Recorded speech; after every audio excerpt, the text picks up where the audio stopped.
Buenos días amigos oyentes, qué gusto saludarles nuevamente aquí en Está Claro por I99 98.9. Soy José Toledo y junto a María Clara Triviño vamos a iniciar en estos 60 minutos, en estos próximos 60 minutos les daremos a conocer noticias, información, comentarios y entrevistas de actualidad nacional e internacional. Bienvenidos, María Clara. Muy buenos días, José. Muy buenos días a todo el público que nos está escuchando a través de la señal de I99 en este programa. Está claro. Feliz de iniciar un nuevo día, muy contenta, muy positiva. Bueno, tenemos información absolutamente de todo, nacional, internacional. Vamos a hablar un poquito de música también, José, el día de hoy, para variar un poco esos temas que nos encantan. ¿Qué música te gusta, María Clara? Sabes que a mí me gusta de todo, pero por esencia soy rockera. ¿De los 80 o...? Sí, pero por supuesto, estamos bien, por supuesto. Qué buena música en los 80. Qué buena música. Que decían los expertos hace tiempo que iba a pasar sin ton ni son. Y resulta que son clásicos ahora. Así es, saludamos a Omar en los controles, que ya nos coge la pista inmediatamente, ¿no? Efectivamente, el rock latino de los 80... marcó mucho también. Sí, marcó una época, y a quienes, claro, en esa época éramos quinceañeros, adolescentes, seguimos en adolescencia. Es que el espíritu siempre tiene que ser joven. Así es, ante tanta calamidad, tantos problemas en el mundo, personales, familiares, políticos, económicos, hay que mirar la vida con optimismo y no solamente hay que decirlo, sino como reflexión, sino más bien hay que vivirlo, es decir, pasar las páginas y seguir adelante, ¿no? Yo creo que el optimismo, así como la felicidad y así como la verdad y así como muchas cosas positivas son una opción en la vida. Son una opción. Tú decides, claro, tienes que tener la conciencia o la claridad mental y de corazón para definirlo de esa manera en tu vida. Pero es una opción. Tú decides si quieres ser feliz o no, porque la felicidad son momentos en la vida y tú tienes que decidir si lo tomas o no lo tomas. Sí, es un tema evidentemente para reflexionar. No es tan fácil ponerse al son de la música cuando tienes problemas graves, pero como tú dices, claro, hay que mirar el horizonte de otra forma. Escuchemos un poquito de música. ¿Qué música es esta? Una vuelta más, otra vuelta más. Eso es rock latino argentino. ¿Cómo estamos hoy? ¡Qué belleza! Muy bien estamos. Nos saludamos a Alfonso Rollero, presidente del directorio, no sé pronunciar todavía... AGERT. AGERT. Ahí está. Ok, perfecto. Asociación de Graduados de la ERT Ecuador. Sí, primero, buenos días, aprovechando esa iniciativa de que hay que saludar en todos lados, estoy totalmente de acuerdo, la cortesía Sobre todo.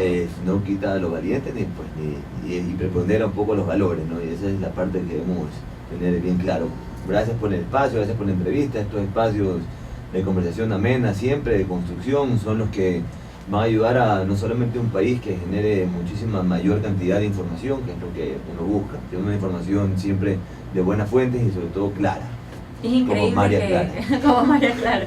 Increíble que Ecuador, siendo un país evidentemente agrícola, bueno, no hayan tantos espacios para hablar de agricultura como comentábamos con el ingeniero Rollero. Alguna vez comentaba yo con algunos colegas periodistas y me decían, es que el tema es aburrido. ¿Aburrido lo haces tú? Depende cómo tratemos el tema y también los entrevistados, ¿no? Siempre las entrevistas depende mucho también del tipo de preguntas para que las respuestas sean como deben ser y que las cosas queden claras. Así es. Bien, iniciamos entonces con esta entrevista. A ver, ¿de qué se encarga esta asociación? ¿Quiénes la conforman y por qué? Bueno, primero soy presidente de la Asociación de Graduados de ERT. ERT es una universidad dedicada exclusivamente a la carrera de Ingeniería Agronómica, que se encuentra en Costa Rica, en la región tropical húmeda. Nunca llueve, ¿no? Casi nunca sale el sol. No, hay una muy buena una buena símil con lo que pasa en Ecuador en el tema climático, en ciertas regiones, sobre todo en la región tropical húmeda pues, ecuatorial, y también pues un poco el comportamiento de toda la parte sudamericana y centroamericana de producción. Entonces pienso que es una bonita escuela de agricultura donde uno puede pues, aprender no solamente hechos técnicos, sino también la parte más importante, que considero más importante, que es la parte social, ese toque social que tiene que convivir con el sector rural, que uno le permite venir a hablar con esa fortaleza sobre las necesidades que tiene un sector olvidado, un sector que está en crisis y para mí pues no hay ninguna otra oportunidad o otra alternativa de nivelar esa gran brecha entre el sector urbano y rural en base por ponerle los ojos en el sector donde está la necesidad más amplia, es decir, donde hay la mayor cantidad de desempleo, sobre todo donde la paga no es la mejor, es decir, que estamos por abajo de a veces salarios del salario famoso digno y el salario inclusive básico. Le digo 3 cosas muy rápidas que yo creería que le hacen falta a Ecuador. Primero es una zonificación agrícola y sin orden de importancia, porque todas son tan importantes. Una zonificación agrícola, zonas donde se sepa que específicamente ese suelo me va a dar para determinado cultivo, donde va a poder sacar el mayor rendimiento por hectárea posible o por la unidad de medida, digamos, que sea el área de dimensión de siembra. Número 2, transferencia de tecnologías. Hemos perdido cualquier capacidad de transferencia tecnológica porque las que daban la transferencia tecnológica eran las multinacionales. Lamentablemente, las multinacionales han ido bajando su perfil y se han convertido pues, en grandes vendedores, traders, y han olvidado pues, ese know-how que lo dejaban en el pueblo a través de su transferencia tecnológica.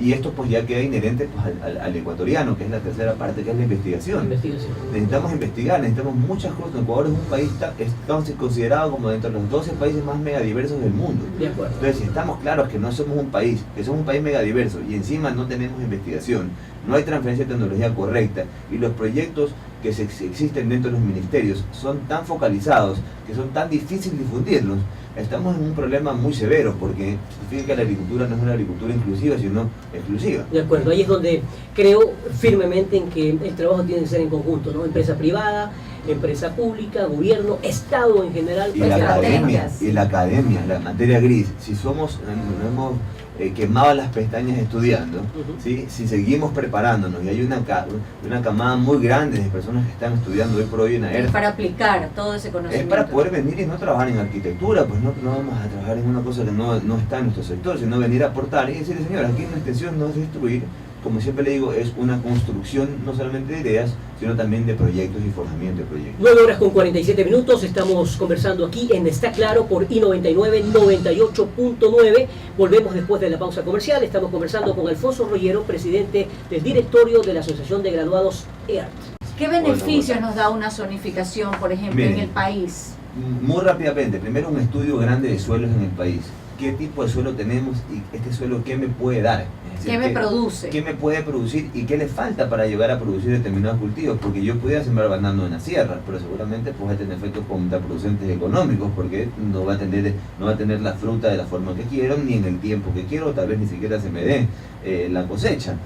Pero hay en la sierra hay específicos cultivos que pueden servir para ese determinado tipo de tierra y topografía. Entonces la zonificación no solamente me da dónde puedo sembrar determinado producto, sino que también todo este tema de zonificación tiene que ir amarrado a un tema de comercio. Porque si no está amarrado, no está linkeado, no puedo tener mañana más tarde la certeza que voy a vender ese producto afuera, voy a venderlo a una persona internamente ya con un contrato directo, porque aquí esto es lo que no se respeta. Aquí el intermediario es el gran bacán de la cancha y finalmente cuando todo ya está listo, todo está puesto, el intermediario viene pues y es el que mayor lucro tiene en el proceso porque es un eslabón innecesario. En ciertos momentos. Pienso que debería ser un eslabón que se pueda remover. Es un eslabón innecesario. Para mí es un eslabón innecesario porque si usted tiene un buen manejo del mercado interno, usted no debería tener un intermediario. Usted debería tener transportistas, tener productor y tener el mercado a su disposición. Y ahí también entra la parte de la comunicación en cuanto a políticas estratégicas, estrategias, mecanismos. Mira, usted como comunicadora podrá saber que si no existe una comunicación difusora, no solamente que promulgue, sino que diga qué estamos haciendo hoy por hoy, informativa y sobre todo estratégica, porque uno puede lanzar un mensaje. Lo que no se informa, no se conoce y no existe. Y aparte yo no puedo dar un mensaje de agricultura en Bélgica, sino que tengo que dárselo en Babahoyo, que está por ejemplo la necesidad. Entonces digamos que esas son las cosas, un mensaje puntual en la zona puntual y un mensaje estratégico, un mensaje que tenga un fondo y sobre todo tenga una forma, porque yo puedo dar un mensaje que sea una idea, pero si no tiene una forma de proyecto, claro, sí, no va a tener un desenlace correcto o idóneo. Continuamos en este programa, Está Claro. Nos reíamos bastante durante el corte comercial porque quedamos en hablar del tema del saludo y le hago a Omar, que es obviamente nuestro director que maneja toda la cabina, y le decíamos que nos ponga una música sobre el saludo y le hago obviamente con la mano y me dice, ¿Qué nos dijo? Que si íbamos a hablar del 5-0. ¿Qué es esto? Pues eso se llama bullying. Ahí está. Muy bien. A nuestros amigos de Medellín. Pero eso no lo pone en el programa anterior al nuestro, no, seguro. Lo multan. También. Lo multan. También, hay democracia en esta radio. Ahí, perfecto. Bueno, quiero contar una historia. Cuenta la historia de un empleado que trabajaba en una planta empacadora de carne. Un día, terminando su horario de trabajo, fue a uno de los refrigeradores para inspeccionar algo. Súbitamente se cerró la puerta con el seguro y quedó atrapado dentro del congelador. Golpeó fuertemente y empezó a gritar, pero nadie lo escuchaba. La mayoría de los trabajadores ya se habían ido a sus casas y era casi imposible oírlo por el espesor que tenía esa puerta. Llevaba 5 horas en el refrigerador, casi al borde de la muerte, cuando de repente la puerta se abrió. Un guardia de seguridad entró y lo rescató. Después le preguntaron al guardia, considerando que esta tarea no era parte de su rutina de trabajo, cómo fue que se le ocurrió abrir justo esa puerta. Entonces el hombre explicó: llevo trabajando en esta empresa 35 años. Cientos de trabajadores entran a la planta cada día, pero él es el único que me saluda en la mañana y se despide de mí en las tardes. El resto de los trabajadores me tratan como si yo fuera invisible. Hoy me dijo hola a la entrada, pero nunca escuché el hasta mañana. Yo siempre espero por ese hola, buenos días, y por ese hasta mañana, cada tarde.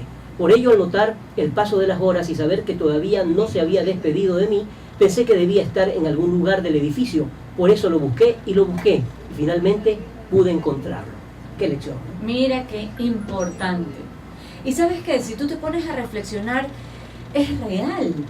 Es real. ¿Cuántas veces nosotros pasamos al lado de muchas personas que trabajan con nosotros sin que necesariamente sean colaboradores íntimos, ¿no?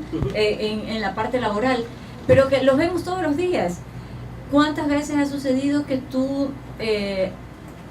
conoces al guardia de seguridad de tu ciudadela, de donde tú vives? Lo conoces físicamente, conoces su rostro, no tienes idea de cómo se llama, jamás te has detenido a saludarlo, a preguntarle, oiga, ¿cómo se llama usted? Para dedicarle un saludo. Claro, y no tiene que ver, pienso, con una necesidad de conocer propiamente a un empleado. O intimar. Sino con el saludo. Conversábamos justamente antes del programa, cómo en otros países el saludo no solamente que es necesario, sino es una forma inclusive de una atención al cliente que psicológicamente inclusive te da ganas de comprar. Bueno, son las 10 horas con 21 minutos, tenemos 9 minutos para que concluya el programa y no queremos dejar de hablar de este tema, por supuesto muy importante y también preocupante, ¿no? Terroristas roban 12 aviones comerciales en Libia. Los 12 aviones comerciales de Libyan Airlines y African Airways fueron tomados por los militares cuando se apoderaron del aeropuerto. Esto ya ha sido... Es una noticia, por supuesto, preocupante, que ha sido publicada con fotografías junto a varios aviones privados de terroristas libios y comerciales que fueron tomados en el aeropuerto de Trípoli bajo su control desde el mes pasado. Soldados del grupo Amanecer Libio aparecen en fotografías sobre las alas de aviones comerciales mientras sonríen a la cámara, lo que ha despertado preocupación de que, al igual que el 11 de septiembre de 2001, los aviones sean utilizados como armas. Entonces hay una conmoción, sobre todo en los Estados Unidos, porque muy pronto estamos a 11 de septiembre para que se conmemore una fecha más de este desastre que ocurrió en los Estados Unidos. A propósito de ese tema, como te decía María Clara al inicio del programa, ayer tuve la oportunidad de conversar con uno de los héroes más connotados y famosos en los Estados Unidos, el bombero Vinnie Forras, de la Fundación Get Up, que ayuda a partir del 11 de septiembre del 2001, ayuda a esta fundación a los cuerpos de bomberos de muchos países, sobre todo en el Ecuador. El día sábado estuvieron en el empalme. Entiendo que hay una donación muy importante que está en la aduana, todavía no ha salido, que va a favorecer alrededor de 38 cuerpos de bomberos en el Ecuador, con excepción de Quito y Guayaquil, que son obviamente los más fuertes, ¿no? Tenemos parte de la entrevista que va a ser utilizada para el especial que vamos a hacer el 11 de septiembre, y tenemos a continuación justamente un extracto de esta entrevista que le hicimos a Vinnie Forras, a quien conocimos en el 2001 y permanentemente lo hemos visto en estos 10 especiales que hemos producido para la televisión ecuatoriana. Bien, Vini, gracias por estar aquí, por tu contribución siempre con el Ecuador. Te conozco hace muchísimos años y desde el momento en que conocimos lo que ocurrió el 11 de septiembre, nos interesamos por saber qué es lo que ocurrió y qué es lo que va a pasar durante cada año. Qué gusto estar aquí con usted y que nosotros ya tenemos bastante tiempo de conocernos y desde que se conocieron han pasado muchas cosas. ¿Cuáles son justamente esas cosas que han venido ocurriendo? Porque cuando ocurrió el 11 de septiembre, las enfermedades a las que se vieron afectados todos los bomberos que participaron en el rescate, se habló de que más o menos en este tiempo, 10, 11 años, 12 años, las consecuencias iban a ser fatales. ¿Cuántos bomberos compañeros de él han fallecido luego del 11 de septiembre? Muchas personas después del 9/11 han muerto y siguen muriendo por asbesto, químicos, plásticos y todo lo que respiraron y pudieron. Entonces siguen muriendo actualmente. Desde las personas que estuvieron ahí siguen muriendo siguen muriendo, y de las personas que él conoció, muy pocos han sobrevivido. Y ese es el miedo que tuvieron hace como 10 años, que le indicaron que eso iba a pasar. Y está actualmente pasando. Hay muchas personas que siguen enfermas y siguen enfermando, y que la cantidad de personas que murieron ese día ahora está casi igualando por los efectos secundarios. How are you? How are you feeling? Life has been challenging. Después de lo que estuvo expuesto, él ha tenido muchos tratamientos, él ha estado viendo muchos doctores, ha tomado muchas pastillas, ha estado, dice que está mucho mejor que otras personas que ya han fallecido.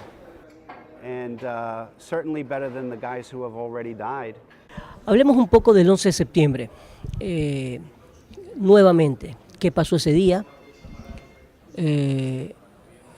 ¿Cuál fue su experiencia y el milagro que él sintió, como me lo comentó justamente aquel día? Sí, que realmente se siente con unos sentimientos muy fuertes por el ver edificios de más de 100 pisos convertidos en 10 pisos. Ellos se sentían, no podían creer qué es lo que estaba pasando y cómo podían ellos creer que podían ayudar o hacer algo al ver semejante catástrofe. Al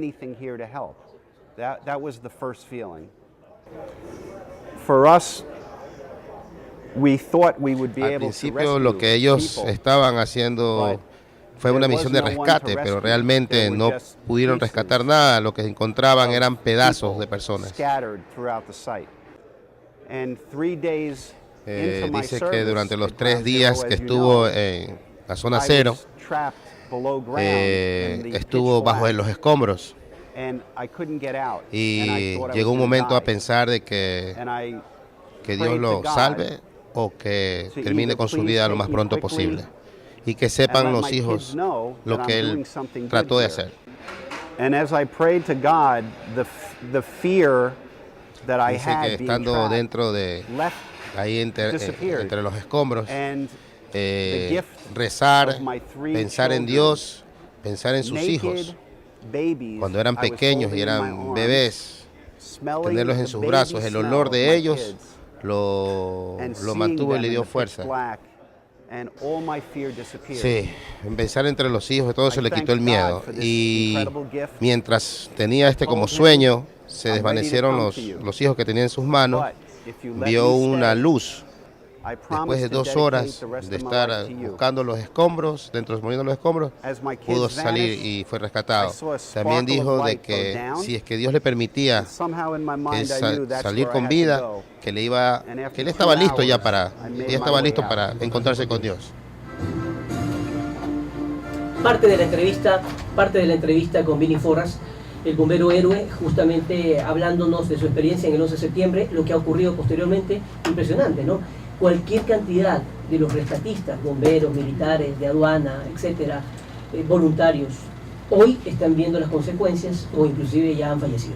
¿Cuántas miles y miles de personas que se han visto afectadas de diferentes maneras por este atentado que todos recordamos lamentablemente, y que yo creo que, como dicen muchos, cambió totalmente la vida y la perspectiva en cuanto a la seguridad de Estados Unidos, de esa sociedad que hasta ese entonces se sentía tan segura? Así es. Entonces, por supuesto, vamos a seguir hablando de estos temas mañana, viernes, y a partir de la próxima semana, por supuesto, el 11 de septiembre tendremos un programa especial sobre este tema. Muchísimas gracias, un placer como siempre estar con ustedes.